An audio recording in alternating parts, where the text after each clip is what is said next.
नमस्कार, बहुत स्वागत आप सभी का। जी मध्य प्रदेश छत्तीसगढ़ देख रहे हैं आप और आपके साथ मैं हूं कीर्ति दीक्षित। और आज बात करेंगे प्रधानमंत्री आवास योजना की, जिसका एक ही उद्देश्य है कि हर गरीब के पास अपने सपनों का आशियाना हो। लेकिन छत्तीसगढ़ में लगातार इस योजना को लेकर के अलग अलग तर्क सामने आए।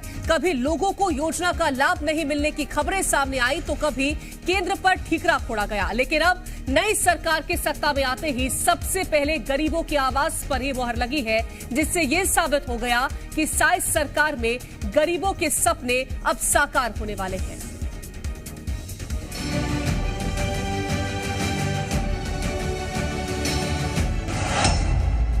खत्म हुई आस, अब मिलेगा आवास। जो गरीब लोग 18 लाख प्रधानमंत्री ग्रामीण आवास से वंचित हो गए, उनको मकान देने का काम करेंगे। साइज सरकार का फैसला, गरीबों का खिला चेहरा।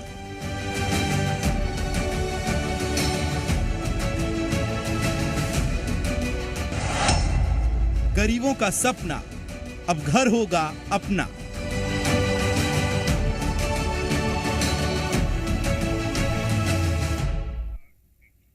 हर गरीब का सपना होता है एक पक्का मकान, और अब इसी सपने को साकार करने के लिए प्रदेश की बीजेपी सरकार छत्तीसगढ़ के 18 लाख परिवारों को पीएम आवास योजना के तहत पक्के मकान देने जा रही है। और ये इस बात की ओर इशारा कर रहा है कि प्रदेश की बीजेपी सरकार गरीबों के लिए चलाई जा रही योजनाओं को उन तक पहुंचाने के लिए वचनबद्ध है।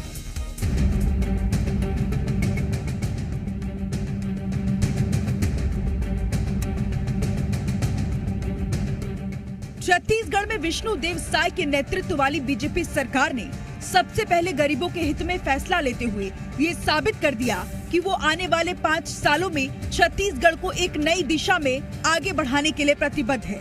मुख्यमंत्री विष्णुदेव साय ने अपनी पहली ही कैबिनेट की बैठक में प्रधानमंत्री आवास योजना के तहत ग्रामीण क्षेत्रों में लाभार्थियों के लिए 18 लाख घरों को मंजूरी दे दी, जिसकी अब हर जगह सराहना हो रही है। जो गरीब लोग 18 लाख प्रधानमंत्री ग्रामीण आवास से वंचित हो गए, उनको मकान देने का काम करेंगे। हमारे यशस्वी प्रधानमंत्री श्री नरेंद्र मोदी जी ने भी छत्तीसगढ़ की जनता से वादा किया था कि हमारी सरकार बनेगी तो जो भारतीय जनता पार्टी का मुख्यमंत्री होगा वो सबसे पहला काम 18 लाख आवास स्वीकृत करने का काम करेगा। और आज वही काम हम लोग पहले कैबिनेट में किए। विधानसभा चुनाव से पहले ही बीजेपी ने प्रदेश की जनता से वादा किया था और सत्ता में आते ही सबसे पहले बीजेपी ने गरीबों के हित में फैसला लेते हुए बता दिया कि ये मोदी की गारंटी है जो पूरी होकर ही रहेगी। पहली ही कैबिनेट में ये फैसला विष्णुदेव साय मंत्रिमंडल ने ले लिया, उस पे हस्ताक्षर भी हो गए। इसके साथ साथ अगर हम कहें तो इन 5 सालों के दौरान मोदी की गारंटी मतलब भाजपा के घोषणा पत्र के तमाम वादे पूरे करने की बात भी मुख्यमंत्री कह रहे हैं। तो चलिए अब आपको बताते हैं कि सरकार के इस फैसले से कितने गरीब परिवारों को लाभ मिलने वाला है।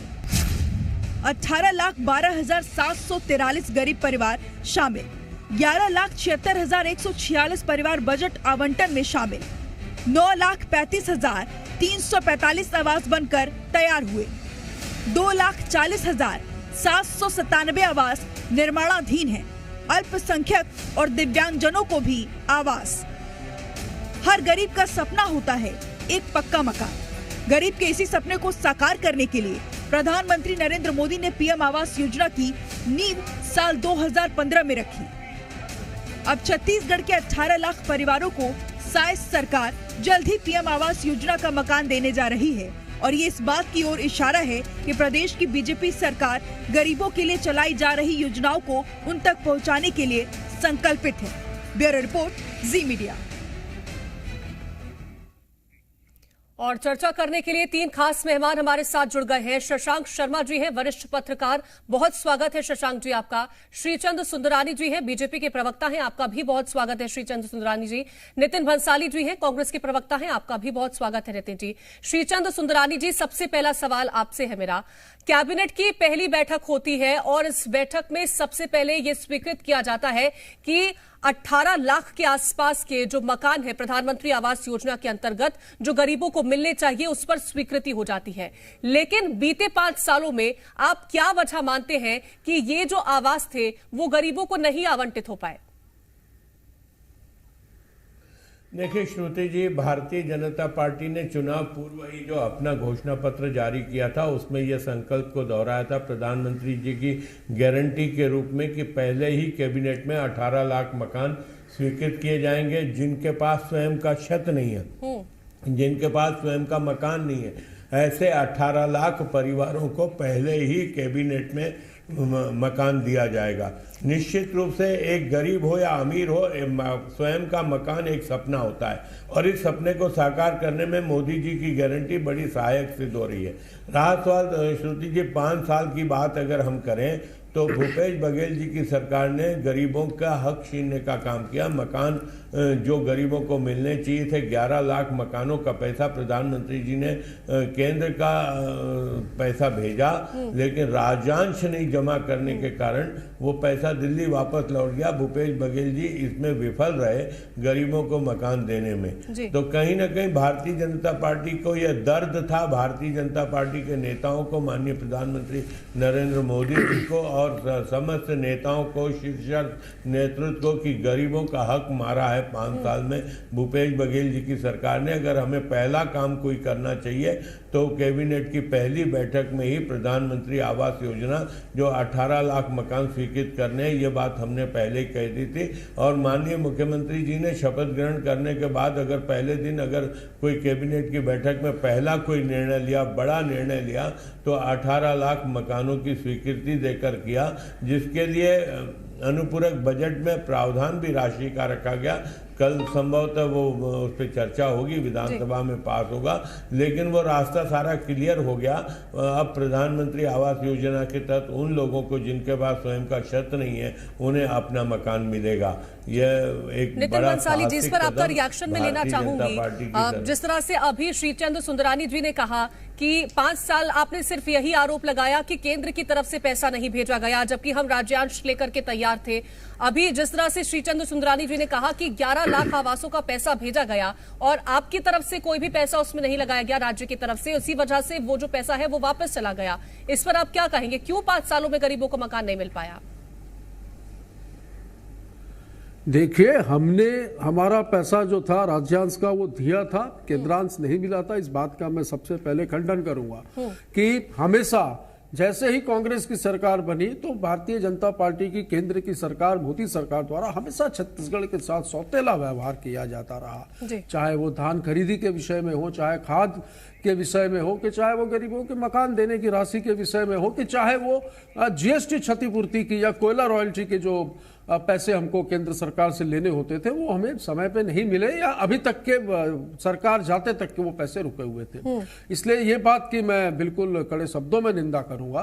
दूसरी बात है कि इन्होंने मोदी की गारंटी के तहत जो घोषणा पत्र जारी किया है, मोदी की जो गारंटियां दी हैं, भाई अच्छी बात है। यदि ये आवास देते हैं, गरीबों को यदि छत मिलती तो मैं तो इसमें कहीं कोई विरोध नहीं करूंगा, अच्छी बात है। इन्होंने गारंटी में 500 रुपये में वो 500 रुपये सिलेंडर की भी बात कही है। इन्होंने गारंटी में प्रति माह 1000 रुपये महिलाओं को एक खाते में भेजने की बात कही है। इन्होंने गारंटी में बहुत सारी चीज़ें गारंटी दी। धान का 3100 रुपये देंगे बोला इन्होंने। अभी तक के धान पुराने दरों पर ही बिक रहा है। और इनके उप मुख्यमंत्री ने कहीं भरी सभा में, अमित शाह जी की सभा में, यह भी कहा था कि 2 लाख रुपए तक का कर्जा भी किसानों का माफ करेंगे। नहीं किया, जिसकी वजह से किसान ने कुछ दिन पहले आत्महत्या भी कर ली। देखिए, ये समय है, ये सरकार को बने, मुझे लगता है अभी आज 20 तारीख है तो 17 दिन हुए हैं। 17 दिन में मंत्रिमंडल का गठन तो हुआ नहीं है। मुझे लगता है जल्द करेंगे। इनका आंतरिक मामला है, इसमें फुटबॉल मची हुई है, ये करें जैसे भी। पर जो गारंटियां दी हैं, हम इनको समय देते हैं कि उन गारंटियों को समय पे ये पूरा करें।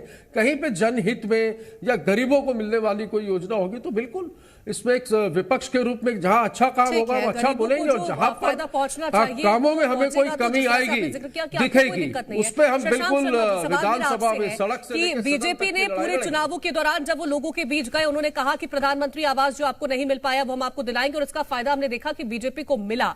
लेकिन जनता के बीच भी जब हम जाते हैं तो उनकी कई तरह की समस्याएं होती है कि आखिरकार क्या वो धरातल पर चीजें हैं जो उनको झेलनी पड़ती हैं। तो क्या रोड मैप होना चाहिए, क्योंकि 18 लाख के आसपास की जो आवास है वो तो अब बीजेपी देगी, लेकिन रोड मैप क्या होना चाहिए ताकि आसानी से जनता को वो आवास मिल पाए? ये प्रश्न आप मुझसे पूछ रही हैं? जी। अच्छा, एक बार रिपीट करेंगी, क्योंकि जनता के बीच, क्योंकि हम देखते हैं कि सरकार की जो योजनाएं होती हैं वो योजनाओं को लेकर के जब सरकार बातचीत करती है, जनता तक फायदा पहुंचाने की बात करती है, लेकिन धरातल पर कई सारी समस्याएं हो जाती हैं। वो समस्याएं क्या हो सकती है जिसका सामना सरकार को करना पड़ सकता है, और क्या रोड मैप होना चाहिए, क्या एक थॉट होना चाहिए जिसको लेकर के सरकार अब आवास जो है जो जनता तक पहुंचने चाहिए उसको लेकर के काम कर सकती है? देखिए कीर्ति जी, मैं मानता हूं कि जो प्रधानमंत्री आवास योजना है वो केंद्र सरकार की फ्लैगशिप योजना है। क्योंकि भारतीय जनता पार्टी की सरकार प्रदेश में बन गई है, तो प्रधानमंत्री की फ्लैगशिप योजना में कोई कोताही बरती जाएगी या कोई असावधानी या उसमें लापरवाही की जाएगी, इसकी संभावना मैं नहीं मानता। और इसकी पुष्टि मैं इस बात से कर सकता हूं कि जब ये 2015 में इस घोषणा की शुरुआत हुई थी, या 2016, 17, 17, 18, 18, 19 3 वर्ष जो का समय मिला था भारतीय जनता पार्टी के शासनकाल में, तो मेरी जो जानकारी है लगभग 17,50,000 से अधिक 7,50,000 से अधिक मकान गरीबों के लिए बने, और वो पूर्ण हुए। जो कुछ अपूर्ण थे वो जब सरकार बदल गई तो भूपेश बघेल जी की सरकार के समय भी वो पूर्ण हुए। हाँ, ये बात अलग है कि कहीं राजनीतिक आर्थिक कारण कह सकते हैं जिसके कारण पिछले 5 वर्षों में नहीं हुआ। लेकिन आपका सवाल है कि लोगों तक ये कैसे पहुंचेगा, तो आज मीडिया इतना प्रभावी और इतना सक्रिय है, और खासकर लोगों के हाथ में जो मोबाइल है उसमें सोशल मीडिया के जरिए एक एक आदमी को इन सारी योजनाओं की जानकारी है। मैं आपको ये भी बता सकता हूं कि जब हम लोग चुनाव के दौरान सर्वे कर रहे थे तो हमको लगता था कि आवास योजना भले ही राज्य सरकार ने इसको हल्के में लिया है, लेकिन गांव के सुदूर अंचलों तक भी आवास योजना एक बहुत प्रभावी योजना, और इसके नहीं निर्माण होने से लोगों के अंदर में एक रोष। दूसरी बात मैं आपको कहना चाहता हूं कि ये जो आवास है, मकान, ये किसका सपना होता है? पुरुष का इसके पीछे बहुत ज्यादा दिमाग नहीं होता, लेकिन हर महिला चाहती है कि उसके पास एक पक्का मकान, उसका अपना एक घर हो। तो ये जो महिलाओं का जो रुझान भारतीय जनता पार्टी के तरफ जो गया है, उसमें मैं आपको कह सकता हूं कि बहुत बड़ी जिम्मेदारी आवास योजना के सुचारू क्रियान्वयन नहीं करने का भी था। तो मैं मानता हूं कि चूंकि प्रधानमंत्री की योजना है, केंद्र में प्रधानमंत्री की सरकार है, राज्य में भारतीय जनता पार्टी उन्हीं के मातहत काम करेगी, तो इसमें कोई लापरवाही नहीं होगी, और जनता अपने अधिकार से इस योजना को अपने लिए लेगी। भरोसा जताया और कहीं ना कहीं इस पर जरूर वोट भी दिया है। जनता का इस मुद्दे को लेकर के क्या कुछ कहना है, एक बार वो भी सुन लेते हैं। अब निश्चित रूप से अपने आप को ऐसा महसूस कर रहा है मानो हमारा घर बन चुका है। इस हिसाब से ना मेरा भी आवास आया है, लेकिन मेरे को पूरी उम्मीद है कि मेरा जो आवास है निश्चित रूप से साकार होगा। ये तो उम्मीद है हमारे डबल इंजन की सरकार से। हमारे भारत के यशस्वी प्रधानमंत्री आदरणीय नरेंद्र मोदी जी ने जो सपना देखा था कि पूरे देश में 2022 तक के कोई भी व्यक्ति बगैर पक्का मकान का नहीं रहेगा, कोई कच्चा मकान में नहीं रहेगा, सबके लिए पक्का मकान बना देंगे। प्रधानमंत्री आवास गरीबों का एक सपना होता है। वो लोग सोचे भी नहीं रहते कि हमारा घर कभी पक्का होगा, लेकिन प्रधानमंत्री जी ने ऐसा योजना निकाला कि हर गरीब का मकान पक्का होने। लेकिन पूर्व में जो कांग्रेस की सरकार थी वो आवास को रोक दिया गया था, जिससे गरीबों को थोड़ा तकलीफ हो रहा था और लोग अपना आवास नहीं बना पा रहे थे। अभी भाजपा की सरकार बनी है, मुख्यमंत्री जी ने घोषणा की है 18 लाख गरीब को पक्का मकान बना के देंगे। गरीबों को जितने भी आवास है वो अब स्वीकृत होंगे और आसानी से मिलने लगेंगे। ये जो पूर्व में कांग्रेस की सरकार थी जिन्होंने रोक के रखा था वो सभी स्वीकृत हो गए हैं और सभी को मिलेंगे। तो जनता को आपने सुना। नितिन भंसाली जी, सवाल आपसे है, 5 साल आपने लगातार कहा कि भूपेश है तो भरोसा है, लेकिन जनता का भरोसा आप नहीं जीत पाए।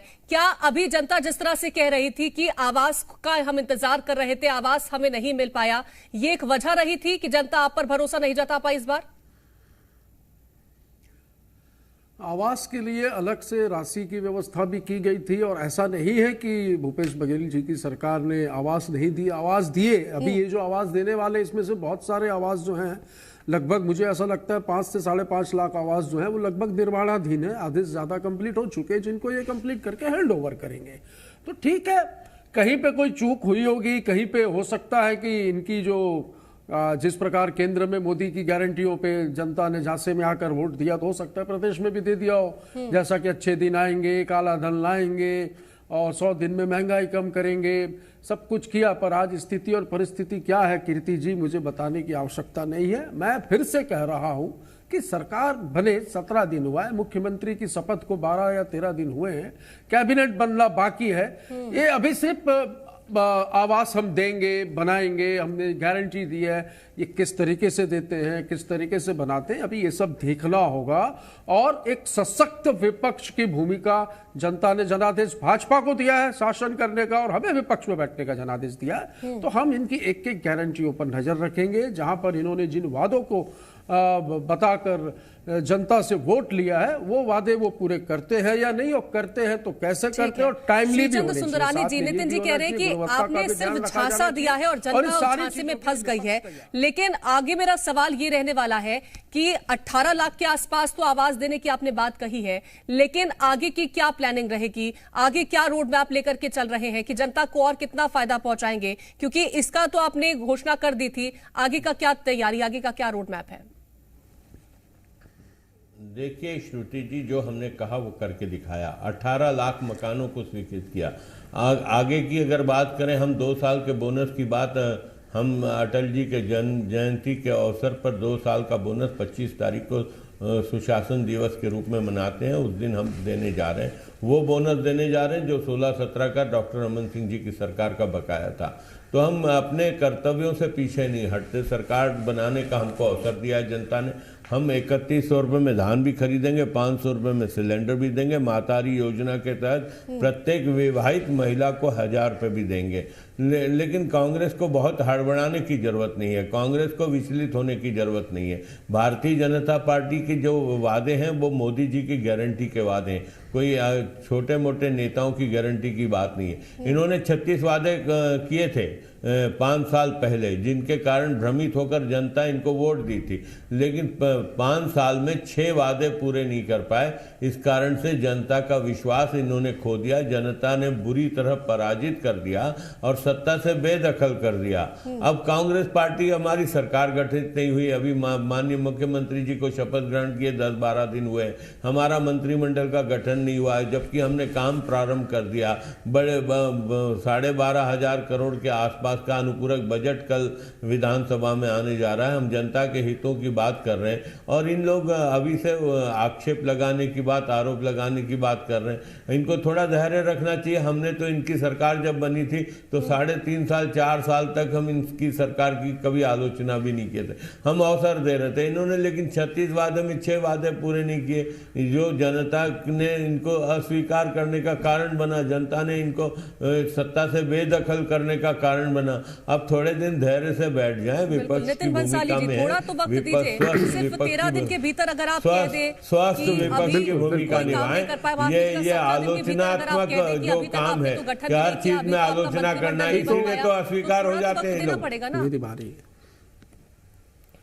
कब बनेगा मंत्रिमंडल, ये भी तो एक विषय है। जनता ने जनादेश दिया है, इन्होंने कहा था सरकार बनते ही मुख्यमंत्री शपथ लेंगे और 3100 में दान का हस्ताक्षर हो जाएगा, तुरंत मकान दे देंगे, सब कहा था। अभी तक 17 दिन हो गए, नहीं मिला। आप ठीक है, हो जाए। हमने बोला है, आप ये बताइए। अरे भैया, मैं आलोचना नहीं कर रहा हूँ, मैं तो कह रहा हूँ जहाँ अच्छा करोगे वहां तारीफ करूंगा आपके काम की। मैं तो बोल रहा हूँ ना 18 लाख नहीं तो 2 तो सही। अभी बातें ना खाता ना वही श्रीचंद भैया जो बोले सही, ये नहीं चलेगा। मैं तो एक चीज की मांग करता हूँ, कीर्ति जी, अरे मैं आंसू पोंछने की ही बात कर। कीर्ति जी प्लीज, श्रीचंद भैया, कीर्ति जी, देश में किसकी सरकार है? भाजपा की। प्रधानमंत्री कौन है? मोदी। गारंटी किसकी मिली है? छत्तीसगढ़ में मोदी की।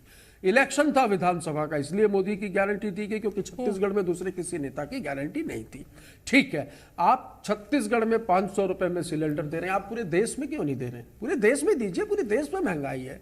आप पूरे देश में विवाहित महिलाओं को 1000 रुपए दीजिए। आप समर्थन मूल्य धान का पूरे देश में 3100 कीजिए। आपने कहा था कि हम किसानों की आय दुगुनी करेंगे। ये 4-4.5 साल आपने क्या किया? कुछ नहीं किया।